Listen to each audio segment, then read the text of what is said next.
السلام علیکم دوستانو، د مستر افغان چینل ته ښه راغلاست. دوستانو مونږ نن ورځ پروناون کیسز وای ضمیر قضیه دا چې دی دوستانو په انګلیش ګرامر کې راځي یا د انګلیسي په ګرامر کې راځي، یعنی لرن انګلیش ګرامر ان پښتو.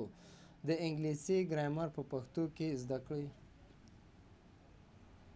دوستانو له مونږ سره سبجکټیو کیس د موضوعي قضیه، اوبجکټیو کیس د هدف قضیه، پوزیسیو کیس د ملکیت قضیه، ریفلکسیو کیس د انعکاس قضیه.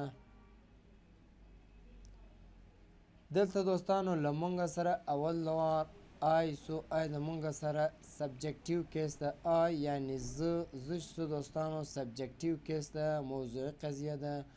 دوستانو سبجکټیو کیس هغه ته وایي هر عمل کوونکی، هر عمل ترسره کوونکی مونږه سبجکټ ورته وایي. دوستانو دلته چې له مونږ سره دی آی یعنی سبجکټیو کیس زه، می ماته اوبجکټیو کیس، مای زما، پوزیسیو کیس د ملکیت قضیه، مای سیلف د ځان، ریفلکسیو کیس انعکاس قضیه. دوستانو ما یو څو جملې هم ورباندې جوړ کړي، هغه د دې دپاره چې تاسو ورباندې پوه سئ چې دا الفاظ چیرې استعمالیږي او څنګه استعمالیږي. لکه I am learning English، زه انګلیسي زده کوم.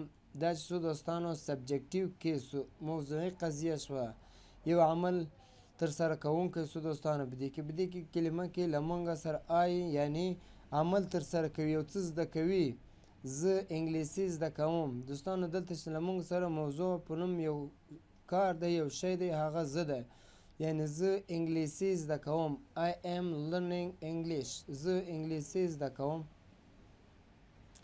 He is teaching me، he is teaching me، هغه ماته درس راکوي. دوستانو میسیسو دا زمونږ اوبجکټیو کیسو د هدف قضیه سوه، یعنی هغه ماته درس راکوي.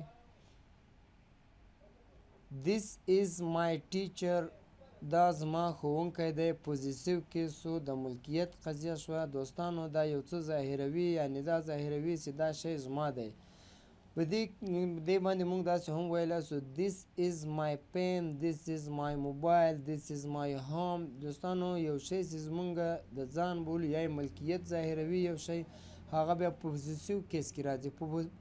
په پوزیسیو کیس کې راځي، یعنی دا زما ښوونکی دی. I am learning English for myself، زه د ځان لپاره انګلیسي زده کوم. دوستانو دا ریفلکسیو کیسو د انعکاس قضیه شوه. دوستانو دا و د نن ورځو درس. الله دې وکړي ستاسو د خوښ وړ وګرځېږي. چینل د سره لایک، سبسکرایب او شیر کړئ.